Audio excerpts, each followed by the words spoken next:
The number one benefit that really matters to people as homeowners, whether it's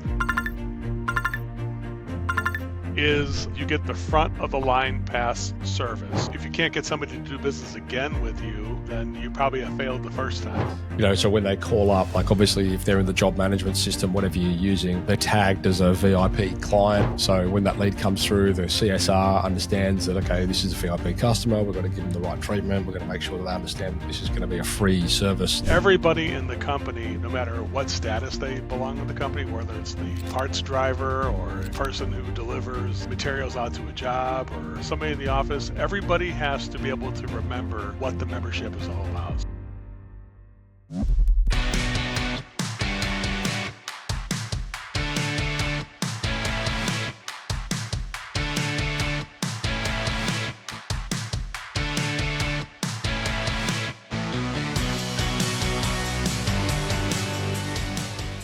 Joe, welcome to the Sideshed podcast. Hey, Matt, thanks for inviting me. I really appreciate you making the effort to have me here. Thanks so much. Glad to have you all the way from Los Angeles, California, or close to. Right here. I can almost see you from here. Yeah. Mate, thanks for joining us. I know we're here today to start the conversation, which we have broken into two parts. The first one, we're going to be talking about designing a client loyalty program, something that I know is always a topic of conversation with our clients in the space of services that have that recurring dynamic built into them. A lot of guys want to sort of be like scheduled maintenance or whatever you want to call it, but just be able to have that ability to do a better job of getting back in front of their existing customers. So that's going to be the first conversation. And then in the second part, we're going to be talking about how to create a company sales culture. Again, something that's very close to my heart here for running a digital agency, working with trade-based businesses. We often see that the biggest part they fall over on after we start generating. Well, truthfully, they think their problem is leads, but in 90% of the times, it's sales process. I completely agree with that. I agree with that. You have, for every time somebody gets, I always tell people, instead of worrying about how many leads you have, why don't you worry about getting more on the current one you have right now instead of worrying about the ones you don't have. It's like being married and worrying about the next woman you're going to have. It's like you're still married. Yeah. So let's focus on the one you have now, right? I'm sure we'll definitely have some common opinions and experiences when it comes to that conversation. Yeah, definitely. So first of all, you're from servicemp.com, servicemvp.com, and the business is Service MVP Training. What do you guys do? We teach blue-collar service professionals how to bridge the gap between the rising increase in the cost of doing service and the ability to communicate value. So we try to use the science of connecting, the science of pricing, and the science of project management to make sure that the client gets a world-class experience. And we just try to make it easy to do business with, right? Because I think one of the things in the trades is that you might be an expert plumber or an air conditioning professional or electrician or landscaper or whatever you're doing, but you're probably not a professional at learning the science of communicating value, and that's really what we try to bridge that value gap.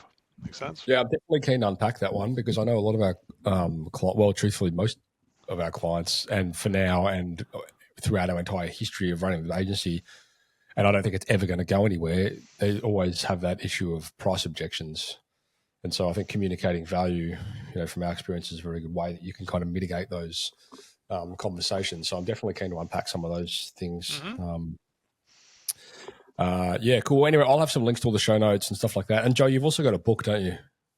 Yeah, the book is called What Should We Do, which is how to win clients, double profits, and grow your home service sales. So the idea is to create a world-class client experience which attracts more customers to you and makes your job easy, Matt, right? If you're doing a world-class experience, it's easy to communicate what that experience is and make your job easier, and of course, when you do your job right, it makes my job easier too. So everybody works in collaboration because we do it together as a team.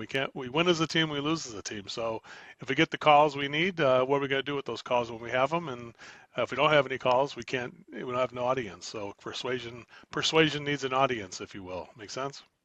Sure, yeah. So let's jump right into the client loyalty program conversation, because I know this is something that a lot of our clients and listeners and viewers are very interested in, but truthfully don't really know where to start. I think one of the biggest things that they tend to trip up on when it comes to this is the technology that backs it, to make sure that you have something like a system in place which can help with the management of the recurring projects and loyalty programs and that whole dynamic. Hmm. I mean, there's obviously a lot of tools out there which do a lot of project management, that kind of thing. Service Titans and all these different tools and stuff, but there's not a great deal that do client loyalty programs very well in my experience that I've seen. So I know a lot of it's a conversation that's pretty close to home over here. Hmm. Um, so yeah, definitely keen to start unpacking a bit of this with you. And is this something that you actively work with your clients to develop these programs? Yeah, even when they have a program, Matt, we usually wind up redoing it, or kind of. Sure. It's like when people come to you, hey, you already have a website. Can you fix my website?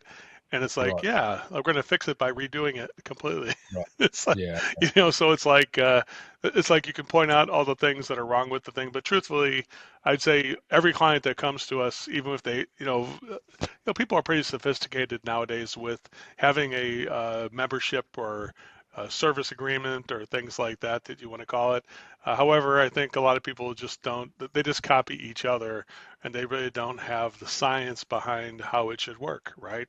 And so I'd love to be able to unpack that with you today to give you some solid advice that you could either add to your current service warranty, service membership or maintenance program, if you will, or you can just replace what you have with what we're going to talk about today. So I intend to give some good golden nuggets that can be put into place tomorrow if people want to take advantage of it. Great. And so, would it be fair to say that this conversation steered more towards a business that does have the possibility of recurring um, clientele, residential plumbing, electrical, air conditioning, lawn care, that kind of thing? Well, I think any business that has that's going to be needed over and over again, such as it could be Yeah. a dentist, it could be a car wash, it could be plumber, air conditioning, heating, maid service. I mean, really any kind of a business that returns back to the same place to do additional maintenance or upkeep, or even just access to a schedule to make sure that they are given access to the schedule on a recurring basis. I think is really could benefit from the program. Even pet care. I've seen people who do pet care who have a service membership that allows them to get better access to that pet care, or even hair salons. So really, any kind of a business that does service on a recurring basis, Yeah. listen up because this is a profit center that will make you weatherproof, make your business weatherproof, or you won't have to worry about dips and small, the low end of the business or when business stops happening. It kind of makes Matt's job a lot easier because we already have a full schedule of people, and it makes the marketing one of those elements of marketing that which is to market to your existing customers, not have to always find new ones all the time. Does that make sense, Matt? Well, and this is the big thing, and we say this to our clients all the time. Like it's so often they sacrifice their existing clients and contacts at the expense of their, at the expense of gaining new ones. I don't know from an agency perspective, like the statistics that we see on re-engagement as opposed to acquisition of new leads or new projects, I should say. If you've done a good job out there and they know, like, and trust you, then you've got a very an eight. Well, we've tested this, and our numbers are 8 times higher chance of retaining a client as opposed to gaining a new one off cold traffic. So that has a direct impact back into the like the marketing department, the accounting department in the space of okay, what we need to be spending in order to acquire a customer, and all these kind of dynamics, which I think truthfully sometimes just get overlooked. And again, like people come to us and they're like, we need more leads, but then sort of at a deep dive, it's like, well, you probably don't. You just need to do a better job with the ones you've got. Yeah, I think if you can't, if you can't get somebody to do business again with you, then you probably have failed the first time, right? So I think everybody in around the world, whether you're Australia or in the United States or UK or anywhere like that, it's we all work in our neighborhoods and our in the places that we do business, whether we're on the Gulf or whether you're in Sydney or something like that. There's a certain finite area where you create a presence and your brand name is well known and it either attracts people or repels people. I think the service membership that we're talking about doing is something that keeps people coming back, and they kind of vote with their wallet. They're voting in a way. You're financing your future by having your client give you a loan by selling the next call before it even happens. Does that make sense? I say to our clients, all the time, it's as much as it's as much an opportunity as it is kind of an obligation to be deploying a scheduled maintenance program or something like that, where like essentially at the crux of it, you're just trying to mitigate the likelihood of their problems arising again in the future. And some of those problems can be dire. And you look at like take residential plumbing, for example. Like if you've gone out there and you've cleared someone's blocked drain that was surcharging into their home, they don't want to have to go through that again. And if you don't have some sort of program in place where you're being proactive in the space of getting out there to prevent it from happening, inevitably it will happen. So, it's as much as an opportunity as it is like an obligation to a degree. Yeah, I think until somebody gets a permanent solution, we're going to be out there doing the same service again, over and over again. Like, for instance, if you did drain cleaning, but you have 58-year-old drains, until somebody replaces the drains, Yeah, we're going to have to keep cleaning drains. Or if we, but even if we replace like a heating and air conditioning system, that's going to need maintenance all the time. So there's different things, and I don't want to make sure that it's not just built only on maintenance because the maintenance and upkeep is just like one of the elements, but there's other elements which I'd love to, give all the listeners here so they can design. I think my aspiration would be that if I give you the information today, you can design either remodel your current, membership or service agreement, or we can help you design a brand new one if you've never had one for your business. And you'll see that most of it is not based on the the maintenance or things like that. It's really based on access to the schedule and different other benefits that are available too. So we could talk about all that. I'd love to be able sure, to cool. go that for sure. Well, let's dive in because this ship is yours, so you can steer it whichever way you want. So yeah, can dig in. Let's go. Well, I think the first thing I'd like to talk about when it comes to memberships is that a couple different things. One of them is that memberships can be sold not just on a one at a time basis. It is also possible to sell it on a multiple year basis. So understand that. So if you do sell service memberships like on a 5-year membership or a 3-year membership or a 1-year membership, the average person will buy multiple year memberships to take care of their system, whether it's plumbing, heating and air conditioning, electrical, if we offer it to them.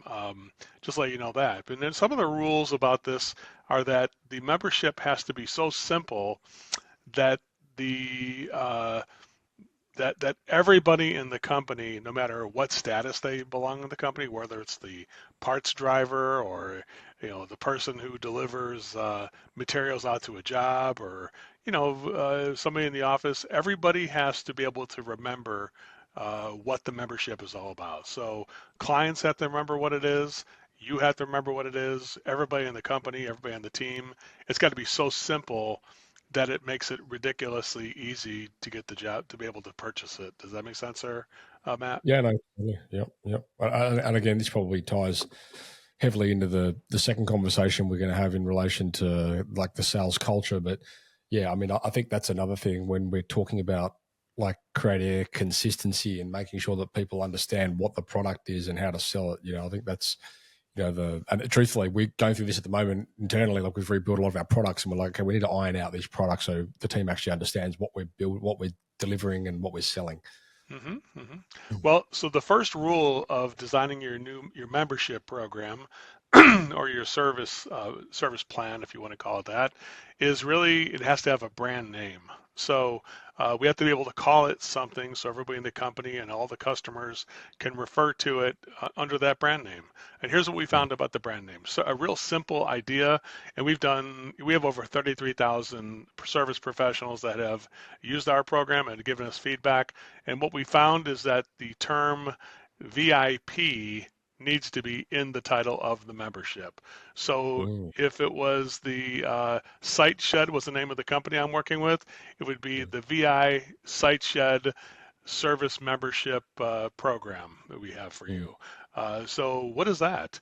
Well, it's a program where you are the VIP, where you turn into a VIP client, and you get better access to our schedule. So number one, here's some of the things you will get as part of that program. We've done the studies, and there's things that matter and things that don't matter, right?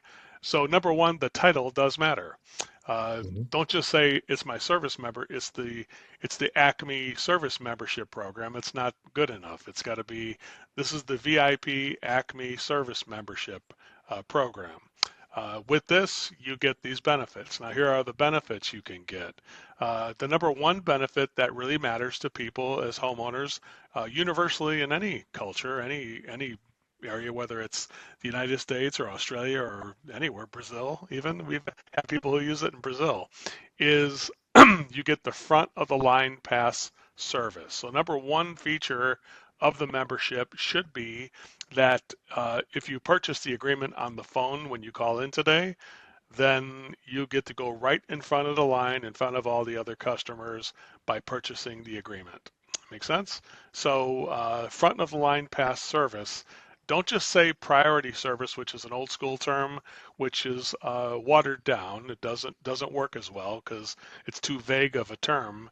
But when you say, yeah, with the VIP, with the Acme VIP service membership program, you get to go right on the front of the line and you get to skip in front of 20 other people and you're in the group of 5 people who would go next.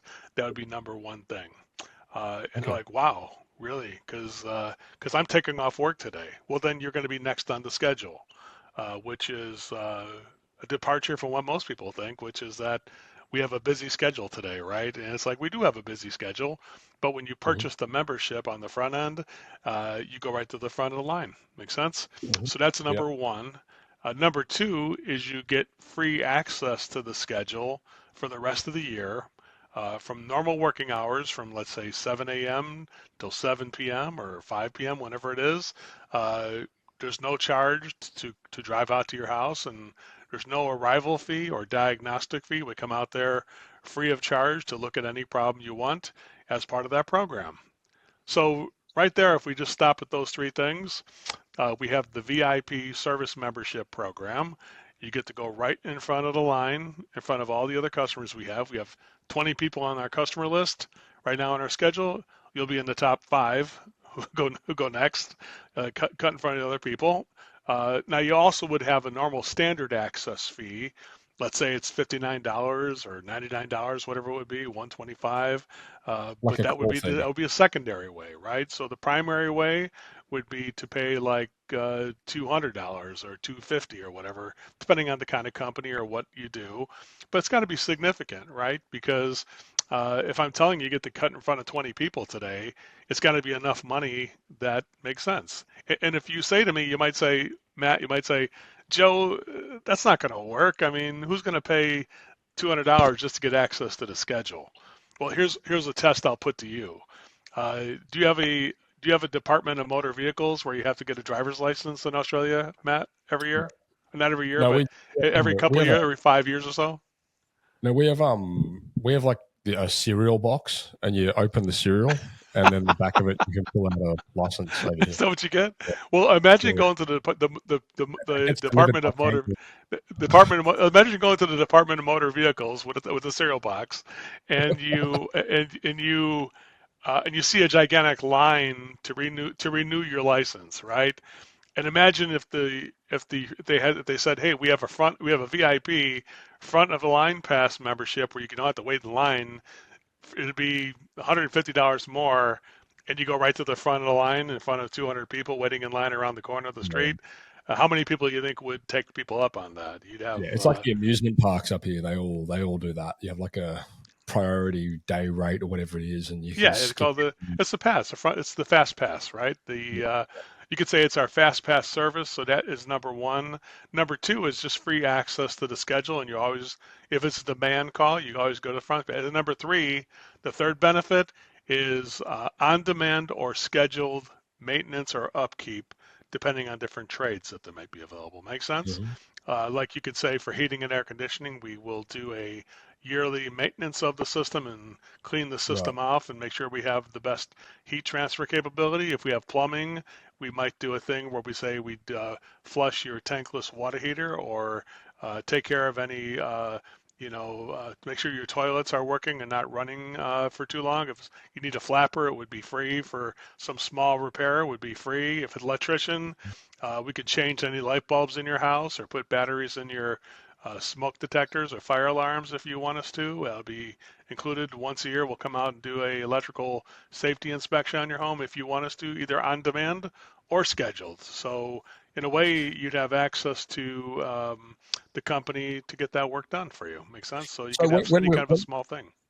when we're doing this, Joe, are we essentially like we say free, but like the service charge is free when they get there. If there's Hmm. work that needs to be done, you're still billing for the work being done, right? Yes, you would then diagnose the entire system, and then Yeah, you would provide solutions that people could invest in. I mean, there would be small things I would do for free, like if your thermostat, you lost your program, and you don't know how to program your thermostat, right. we'll come out and do that for free. But Sure, if your sure, sure. furnace needs, your air conditioning system needs a new fan motor, well, that will give you some different All right. choices on the Yeah, fan motor. We'll give you prices on the fan motor. The idea yeah, would be that you go out there and maintain a job, but also find other things that would be needed, because things deteriorate. You might have a dog in the backyard that has, it may have damaged the system back there by going to the bathroom on the current outdoor air conditioning system. You might have you might have a storm or something that happened, or maybe just ultraviolet damage from the sun in some cases to the conductors and things like that. So there's all kinds of things that, in all different climates. And in a place like Australia, you probably have overheating of things that there's sometimes the sun damages. The yeah. ultraviolet damage probably damages things to a degree. So you never know what might need to be replaced and updated at that point. Make sense? Yeah, I know one of the constraints that we see quite often with HVAC, air conditioning, heating, cooling companies over here is the um, like because it's quite seasonal in the sense that as soon as summer comes around, everyone's like, I want aircon, I want air conditioning installed, Hmm. and then it doesn't get super cold over here. It's not too dissimilar, I suppose, from you guys in LA. It doesn't get like Hmm. super super cold. But then the problem is like the businesses want to be able to schedule their repairs and their maintenance during the cooler months because they want to focus on the installations during the Hmm. warm months, which was where the majority of their revenue would come from. And it's having that program designed around, okay, well, let's not do the service work in the summer. Let's do the service work in the winter, and like having something that really works there. So, they're busy year round, essentially. Like Yeah, that's it kind of, is true. And on top of that, if you can do small repairs during the off season, it prevents big repairs during the peak season. So it is consumer friendly because the consumer does get, number one, your team gets to work year round, so you're not having to just sweep up the shop or something like that. I'd say when we're in front of customers, there is opportunity that's provided to all of us. When we're sitting in our office or in our warehouse, there is no opportunity sitting at home. Being in Mm. front of people is where the opportunity exists, right? But I think I agree. I agree with you there, Matt, 100%. You can schedule it, during the off season. And then the cool part is that when you do your job, Matt, and all of a sudden during the peak season we have new customers calling us, we've already taken care of the old ones proactively. So they have been maintained and they have been inspected and everything is there. And the cool part is the customer is prepaying for this service. They're not something that you're just doing for free. It's something that people would pay for if you told them it was available. Make sense? So, if I'm jumping the gun here and going too much into the following episode, then reel me in. But I'm just curious how, like, when, typically, if you look at a service-based avatar, so somebody who's having got an issue, a block drain, or the lights have gone out, or whatever it might be, it's quite a like their pain point is something that is it's a thing that needs to be fixed right there and then, and it's Hmm. obvious, right? Like, okay, I know I need to get these lights turned back on, these bulbs blown, whatever it might be. How what's the process then of I suppose making that segue to okay, well, we'll fix this problem for you, no problem. There's also another program which they probably don't necessarily understand if they really need the program. They just want their lights turned back on. Like, Hmm. how do you go about promoting and selling that? Well, it's really giving choices or giving options, right? So if you only give one choice where we just get the power back on by getting a circuit protector or a circuit breaker put into a electrical panel, or if we just fix the fan motor on or unclog a drain on the plumbing or the AC drain pipe or whatever type of thing, that's just, I call that an ultimatum. Here's the one way we could fix it. But Mm-hmm. truthfully, there are many ways something can be fixed. So there's a temporary fix, which is unclogging the drain, right? There's something that's more of a permanent fix where I can not just unclog the drain, but on air conditioning, for instance, but also clean the evaporator coil to make sure the slime that's causing it, that whatever caused the drain to get clogged, is also taken care of. Now, Sure. so with that being said, there's always two options, right? One option I can tell a customer is to purchase the repair and also have a service membership. Now, with the service membership, listen to this other key factor. If you purchase a service membership, I can give you a 1 year warranty on the work I'm doing here today. If you purchase Uh, the repair without the membership, then you only have a 30-day warranty, let's say. And there's no okay. warranty on, you got to pay for the travel fee and everything again. If you have the membership, the travel fee is free and you have a 1 year warranty. So let's just go back to something as simple as that circuit protector. Now it's only going to be warranting the work I'm doing today on this call. So let's say we have a circuit protector for an electrician, and I would say we have two ways of fixing it. One way we could fix it is with the service membership, the VIP service membership, and that would get you front of the line past service. It would get you free access to our schedule during normal working hours, and you'd also be extending the warranty by a year if you purchase the membership for this repair today. Other than that, it would only be a 30-day warranty if you did it without it. Make sense? So the value would be that we are protecting this repair for a year if you purchase the membership, along with the three other benefits I just told you before, right? Any kind of upkeep or maintenance, free access to the schedule, VIP front of the line pass service, and you also extend the warranty by a year. Isn't that interesting? Yeah, I wonder. There's probably a lot of people listening and watching this thinking, well, we have to warranty our installations anyway, and we offer lifetime on that. Well, that's the kiss of death. Is everything is lifetime. That's like socialism of Yeah, warranties, right? Because now if everything's covered for lifetime, how is that really true? If I've never really touched the thing at all, here's a yeah. lifetime warranty on Oh, this repair. What they're really doing yeah, is what a service agreement would do, which is get back out there again, right?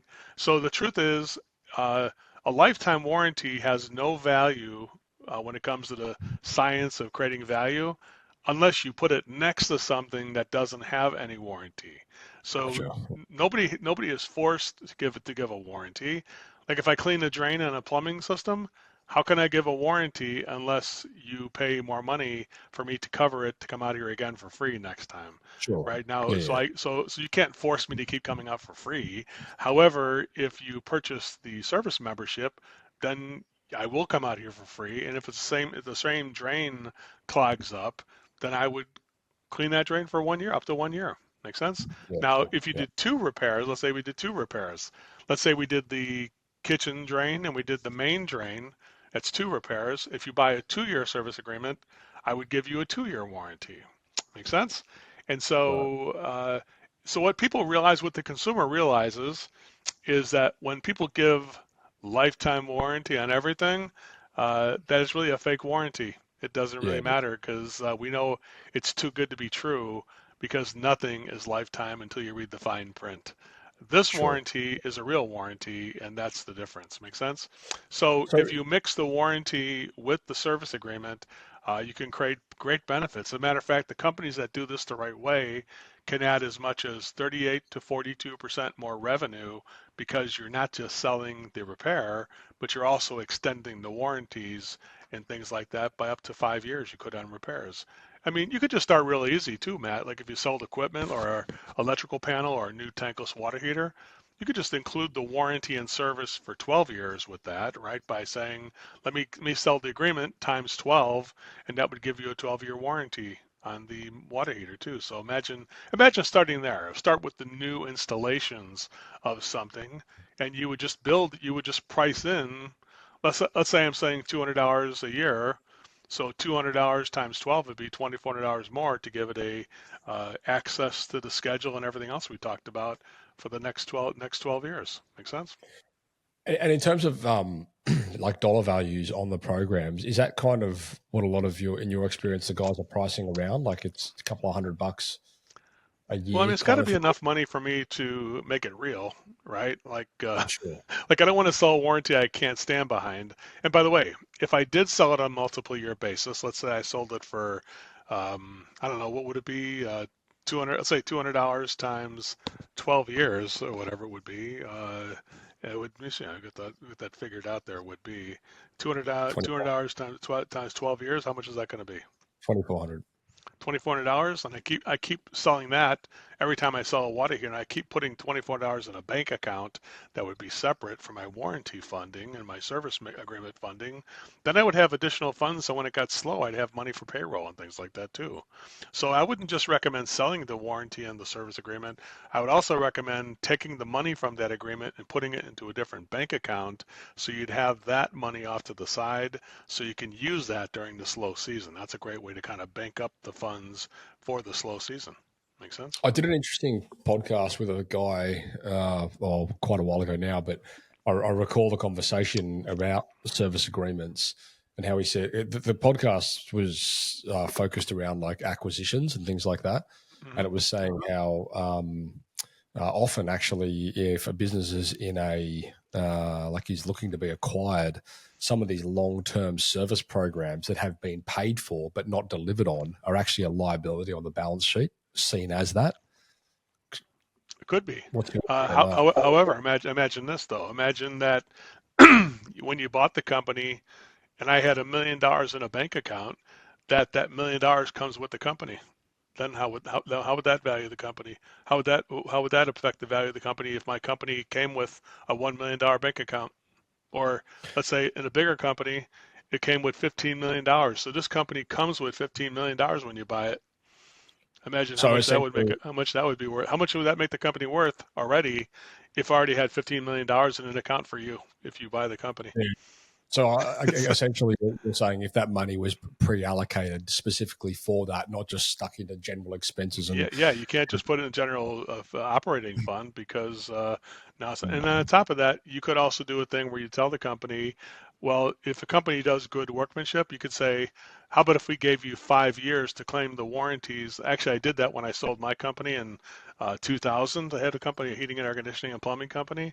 I sold my company, and they said same exact thing. They said, Joe, you've got over 10,000 service agreements. And how are we supposed to cover all these warranties and stuff like that? And I said, well, how about this? I'll give you 5 years. I made up a warranty claim form, And I said, you have 5 years to claim money. I said, I had $3 million in a bank account for you. I said, if you want to claim that money in the next 5 years, just fill out this form, give me the form and give me the work order number, and I'll check to make sure it's under warranty. If it is, I'll pay you on the full street rate for that repair, I told them. Guess how much money they had? They had $3 million available to claim. Guess how much money they claimed in a 5 year period? Tell me, Thirty-eight please. thousand dollars. Thirty-eight thousand What? dollars. Yeah, Wow. because when you do good workmanship, you're not going to have a lot of warranties. You know what I'm saying? Or Sure. you're not going to have a lot of it. And so, truthfully, when you have the service agreement sold out this thing, guys, the point is this: um, every time we go, you're going to generate a lead to go in somebody's house in two different ways. One is where we wait for something to break down and then you come in and bring it to us, or we're generating that by ourselves and going out there and finding something that has yet to break down that we could prevent to purchase something that would prevent a breakdown instead, right? And Mhm. so if you don't get yourself in front of customers, and if you don't find things that are deteriorating that are pretty much broken but not still operating, you can. I think every person who wants to take care of their home and not go through a hot summer and have the system not working would easily be wanting to upgrade themselves to get things fixed. Make sense? So, Joe, in your experience, is it better to sell the service agreement as like a one-time um, investment on that initial visit? So, if you were to go there, for example, and repair a hot water heater and fix some tap washers or whatever, would you be selling like a 2 or 3 year loyalty program up front right there, or is it like a staggered thing you would do over annual payments, or what's the best way to Well, sell it? if I did it with equipment, like if I sold it with a tankless water heater or with a furnace or AC or a panel, I would definitely offer financing to make sure that the whole Right. purchase could be done on a monthly basis. So my answer is that if you're going to finance the water heater, furnace, or heating and AC system, also put in the 12-year agreement for the top option, 10 years for the next one, 5 years for the next one, so you can finance the whole thing. So Sure. I would reject the fact that I'm going to put the burden on a small business to remember to collect credit cards every month from 10,000 people. That you're going to wind up with 3,000 of them not going through 1 month and having to chase down 3,000 people if you had 10,000 service agreements Got like it. I had. It makes sense. So And when then you what? start to do it on the monthly basis, I think it's okay, but I think it should be done where you sell it up front on equipment and things like that, and then finance the whole package. Don't finance just the membership of the service by itself. Is what I would agree. What I would say to And then do. what's the process when those service agreements do inevitably expire in the space to reselling it, on selling it, upselling it, whatever it might be? Well, you can do a thing in, I'm not sure how it is in Australia, but in the United States, you can do a thing where at the end of the term, now it can go into a monthly payment if you wanted to, or something like that. Okay, You can now fall back into now it's only $14 a month at that point. Once the warranty's over now, but now we have the thing going for like $15 a month. You could do at that point to do that. So you could just revert into the monthly payment and put that into the contract when you first write the contract. Or I you could got it. just wait till another repair and do it on your final maintenance call, offer another package of warranty and service again that would extend it if you want to. Or let me go ahead and fix some of the stuff that's wrong here, and I'll go ahead and give you another membership at that point. Make sense? Joe, golden question: how do you track and manage it all? Um, I would say what you typically would do is one of two things. If it's something that you're going to actually do and schedule it, then put it on the schedule for the future. Like, don't just say sell an agreement and put it in a shoebox somewhere. If I sell you a 10-year agreement, I'm going to schedule 10 calls for the next 10 years and put it up there for you, so it's already on the schedule. Makes sense. So I just would then put 10. If I sold 10 years of maintenance agreement with a new heating and AC system, I would then put 10 years of service on the schedule for myself, knowing I have to get that call done every year. Make sense? Talk to me though. Talk to me about like technology. Talk to me about managing fulfillment, reporting. Like, how do we actually track these things. So, in the instance, we've got 10,000 service agreements, for our plumbing company. How do we manage potential fulfillment issues? Okay, we've had a cold snap, all the pipes burst. How are we going to manage fulfillment when we've got everyone as a priority? Yeah, I mean that is true. What you can do is say that we're only when you're on that kind of a day, you'd say we're only taking on clients who have an agreement. So like in the here we have people in the southern part of the United States in San Antonio.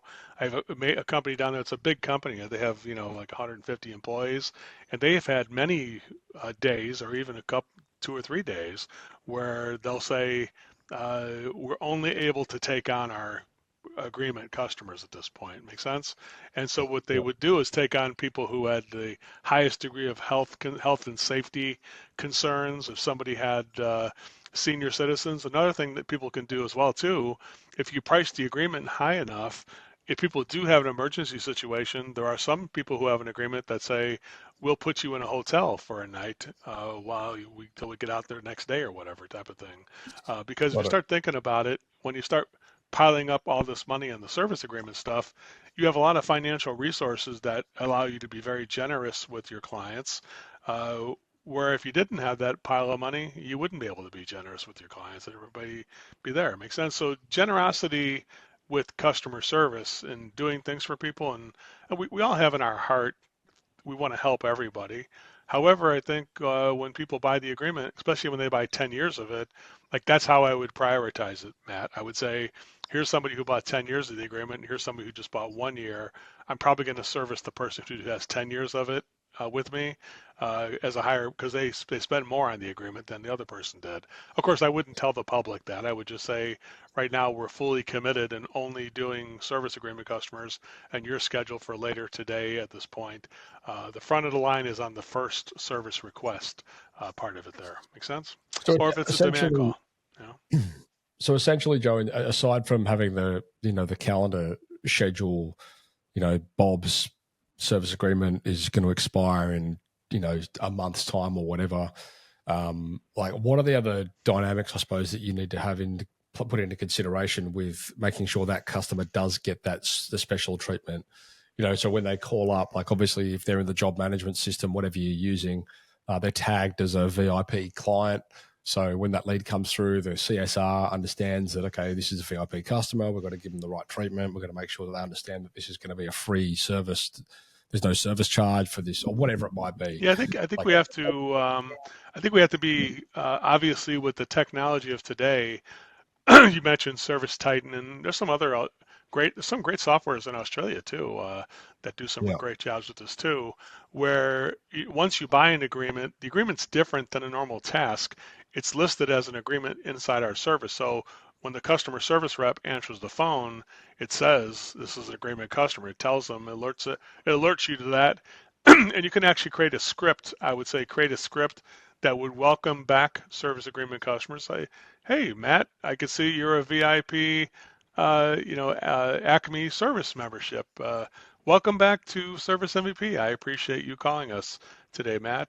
Just so you know, to remind you, you get the front of the line service and you get free access to our schedule. And it looks like you're due for a maintenance call for your air conditioning unit. We can go ahead and take care of that for you today as well. So that would be something you'd be anticipating that uh, by your software having it kind of wired into it by having that in there. And I would have definitely a welcome back script so that people feel like like you shouldn't be surprised that they have an agreement or, or like, hey, we have a service agreement. It's like, yeah, you should know that. Based on today's technology, I can't see there would be any reason to not know that. Does that make sense, there, Matt? yeah, yeah, sure, Yeah, okay, that's yeah. it. I know that's probably for a lot of guys, the missing component is the tech to back it up in a simple way. Like, Yeah, I think you know, everybody needs to be on. That's why everybody in the company. Remember, I said I first started with everybody needs to remember what the agreement is, so we can sure, spiel it off real easy. Like, hey, welcome back. Don't forget, you get the front of the line pass service, and you get free access to the schedule. And hey, look, it's time for your maintenance. Let's take care of that while I'm here today. So both the service tech, the people in the office, and everybody should be repeating this language over and over again so it's part of the culture. like we talked about, like we're going to talk about in our next thing. This is a key component of creating that sales culture, by the way, because everybody will be selling service agreements, not just the field people, but the office people will be too. Make sense? Sure. So, and essentially, with that in mind, we are developing and designing a framework, a script, a product that everyone on the business, in everyone in the business understands what it is, how to sell it, when to sell it, what it involves. Like it's just front and center for everyone. Yeah. I mean, I think from the very first time somebody does business with us, if you went to a really nice hotel and they would say, "Do you have the Marriott's rewards? Do you have a Marriott's rewards club or whatever?" They would I ask was you when going you to first say, get to the Marriott desk, right? Express does that very And well. if you said no, I don't have that, they'd say, "Would you like to sign up for that?" Right, They right, right. they'd ask you, it's just free to sign up. You want me to sign you up and get that taken care of for you? You could be part of our ambassador elite or whatever kind of a thing, right? So there's Yeah, those things that people do. We see it all around us. Even at our car wash, probably they have the VIP membership you could get, and you get free washes, two washes a month or whatever, and for $79 or something like that. And we do vacuum your car and whatever it is, yeah. Armor All. So that it's really pay attention to what's around you in the landscape. Coffee houses or places like that have a membership club. I Loyalty. mean, Yeah. anytime somebody buys the same thing over and over again, Matt, I would start if I was a service professional in Australia, I would just start paying attention to all the different recurring membership programs that are available in any different thing, and that's how I developed what I developed, and we start putting it into place, and we found that the consumers, we know there's value behind it because when somebody says, "Can we lower the price?" and we say, "Let's just get rid of the membership," they always protest. They go, "No, I like the membership. That's the part I like." And I'm like, "Okay, well, that's what it costs with the membership." So you know what I'm saying? Or so when people try to tell me nobody's going to do this, I happen to know that's not really true. That I would say probably 60 to 67% of the entire customer database will have a membership of some sort, 1 year or more, years of membership. If you did offer it on every phone call, if the service technicians offered it with every service, it'd be just a humongous amount of people. You start to realize that the majority of your revenue comes from the people who are the most loyalty, have the highest grade level of loyalty. You Let know. me ask you this before we wrap this episode up, and it's a bit of a curveball. And if there's no answer to it, then cool. But I'd love to get your opinion. How would this parlay into businesses that are more project based and they don't necessarily have that recurring, that obvious recurring dynamic built into it? For example, if you do like kitchen renovations or bathroom renovations or something that's a little bit more project based. Well, then I would say you could do the same thing, I guess. What I would do there is I would do the same thing, but I would do it based on there's always some kind of upkeep or maintenance again, like a thing like you could just do small things that we've already done, like if the handles come loose on the cabinets or if the drawer gets stuck and it falls off the roller, any kind of a thing like that, we'll just come back out there and replace it or repair it for free. So it wouldn't be a recurring thing I would just come out there for. I just do it as coverage. Like I now use it on a multiple year basis as coverage. I know people say they would do that, but here's the cool thing about it is that you got to remember this is that probably, I'm not sure what the statistics are in Australia, but in the United States, people move about every 5 to 7 years, right? So even if you sell it for 15, if I did kitchens, I probably would do 15 or 20 years of this, kind of service. I would probably price in a couple $100 per year times 20 and do 4,000 more or whatever and say, put that in the project. And 20-year, can't write a check on any kind of things that need adjustment, any kind of handles that fall off, any kind of something goes wrong with your dishwasher or whatever that we put in, we would just warranty that for you for free type of thing for the next 20 years. So if you say you got to charge more than $200, charge more than $200 because a remodeling project's probably going to be 50,000 or whatever, right? So charge 56,000 and then give them that 20-year can't write a check warranty that comes with it. So again, it would be the same type of thing. It'd be free access. You will make sure we get it done the same day or the same week. You could say it's free to come out there now. We don't have to charge you money to send somebody out there, and any kind of a small thing that were to break or fail, we will cover it for the next 20 years or whatever with a premium option. There could be a premium remodeling, a mid-range remodeling, and a basic remodeling. Maybe the basic remodeling only has like 5 years of that. Maybe the other one has 10 years. Maybe the other one has 20 years. So you could offer different choices for each client to have a more premium, mid-range, and economy experience. And if you did that, most people would buy the mid-range, and some people would, and the majority of people would buy the mid-range or the premium, and only a small amount would buy the economy one if you offered all three things next to each other. Is there any way? And again, if this is something we're going to cover more in the following episode, please let me know. But is there a way that you could use this service agreement um, in the upfront conversation to avoid your customers price shopping you? And I'll give you an example of that. Okay, we've got like loads and loads of bathroom renovation clients, for example, and their big, I suppose, resistance point is people have this expectation that they're just going to go out there and give them a quote, and then they're just going to go price shop it, and Mm-hmm. basically that's what happens all the time. And so, like a lot of these guys are like, well, how do I mitigate that? Because and we've kind of got a basic idea of this where we have we've got like a training sort of program which we take them through to help them try to take a payment while they're there on site to schedule the job. It's like, well, we can Mm-hmm. schedule it for your convenience, but we have you got to understand we've got to take a payment for that. Otherwise, people would just be doing it all day and they're not Mm-hmm. showing up, blah, blah, blah, Yeah. whatever. Right? But is there what's your experience with that sort of dynamic? Well, here's what I feel about it. The more you can differentiate your services in the way you produce the quote, even, it's got to be different than everybody else. So here's the kiss of death. The best way I could put it is tell you the opposite way. The kiss of death, Matt, is to do business the way everybody else does business, and Yeah, then charge a higher price on top of it. Then yeah, you're definitely gonna get people to shop that because you're pretty much doing everything the way the other businesses do it, right?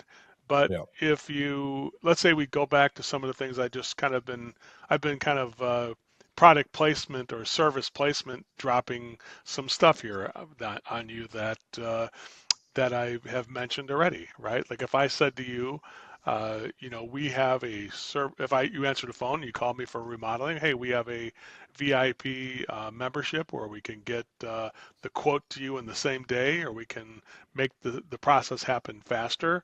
And that's different. Like, oh, everybody else just answers the phone and books a call. They didn't tell me they have a special program available that can make me get this quote faster or get the information faster, right?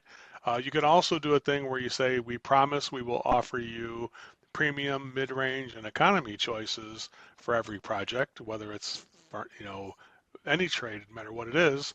You're guaranteed to get premium, mid-range, economy choices on every call, or the call is free. We won't even charge you for it if we don't create a premium, mid-range, or economy choice. And that's different. Like, what do you guys do? Yeah, we try to give you a more permanent or a premium way of getting it done, a mid-range, and an economy. This way you have a choice of which way you want it. And it's like, that's different. Nobody else is doing that. How come nobody else is doing that? And I'd say, I don't know why. You have to ask them. But I tell you, this is how we do business, right? So if you do business in a different way, then in a way you're kind of creating your own marketplace. So if I did a yeah, thing where I did premium, mid-range, economy choices, everything had the service membership into it, I'd probably be the only remodeling contractor in Sydney that would be doing that, right? So now they'd be like, that's the bar we set. Everybody I look at has to have that kind of a situation. So they might call people. How many choices do I get if I call your company out here? What do you mean? We just give you one choice. Okay, thank you. Hang up the phone. Hey, how much? What kind of service membership do you have with the cabinets? Nothing. Okay, thank you.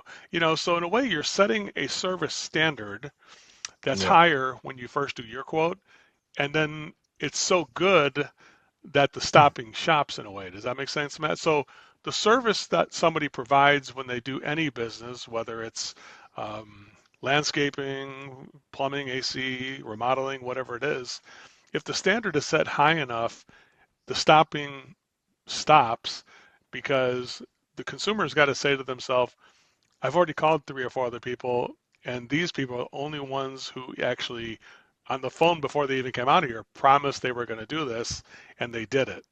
Nobody Mm. else, they just answered the phone and booked the call. They didn't even say what was going to happen. Does that make sense Yeah. here? So I Yeah. No. think when you set a standard that's higher, I always say this, Matt, the shopping ends when you find the right service provider. Does that make sense?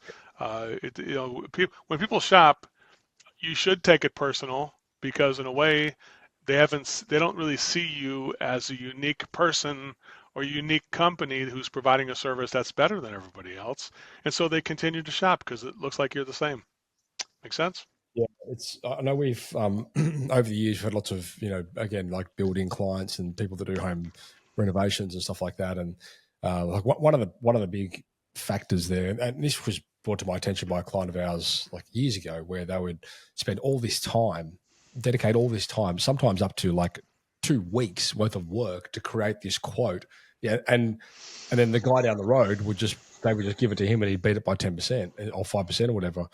And so like we designed this way where you need like you can't it's like an apples to apples thing, like so what we realized was you can't say, oh, we charge for our quotes when the next guy down the road doesn't charge for his quotes, because the client just sees that and they go, well, one's free and one isn't. Like, Hmm. and it's a quote. They're both quotes. One's free, one's not. We'll take the free one. They don't really understand. So they kind of had to learn to position that differently. And these guys came up with, we don't do quotes, we do project analyses, and this is what is included in a project analysis. It's There you like, go. That's it. We want to make sure we find the right solution for you. So let's come out there and do a project analysis or just a project consultation, just to make sure that our company would even be a good fit for you. Let's go ahead and go through a yeah, little bit and let me help you through the process. And I think that's the thing about it. The company that kind of takes the leadership in that level of service, Matt, usually wins that level of service at that point. Make totally. sense? Yeah. It's just about being creative, isn't it? Like you just got to like come up with a way that, like you said before, positions you against, it's something that's hard to price shop. It's like, well, they don't do this. What is it? And we don't even know what that is. That's kind of a pretty good rule of thumb. Anyway. Well, in every market, Sydney, Melbourne, or anywhere you go, there are businesses that stand out from the crowd who are better, and we all know them. The brand name is more apparent, probably even on radio and TV and things like that, television, because they have enough resource to do that stuff. It's not there's no mistaking that those companies are better and different. They're not just bigger by default or by luck. They got better because they're just doing small things a little bit better than everybody else is doing it, and then that's differentiating them enough to make sure that clients are loyal. Make sense? Joe, just before we wrap up, loaded question, and if you don't have one, that's fine. But is there any chance that we could get hold of like a service agreement, like template or something like that we could drop in the show notes? Does that exist or not? Yeah, I can get something for you. I can send that to you Yeah, for sure. It's that'd be actually great. really simple, but yeah, I could send it to you for sure. Simple is good. It is very I'll, simple. It's not hard to do at all. But if you need more I'll, help, then you can I'll, come to Service. If you go to Service MVP, we actually have also training on how to do that. ServiceMVP.com, and you got a free I'll, training that you go how to do that stuff. So that's another thing Okay, well we that's also cool. So provide I'll too. put some links to all that stuff in the show notes, and I'm also going to put a link to your book in the show notes. So if you guys want to go and check that out, and based off this conversation, I would thoroughly encourage you to, because it sounds like it'll be a good read.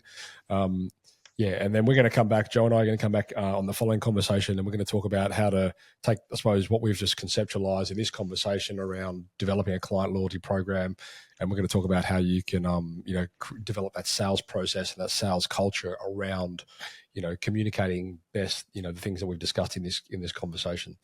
So yeah, definitely stay tuned for that one in an upcoming episode for you guys. And Joe, thank you so much for your time right now in this episode. It's been great. Look forward to coming back and exploring the sales side of it. Thanks, Matt. I appreciate you, buddy. And that is a wrap.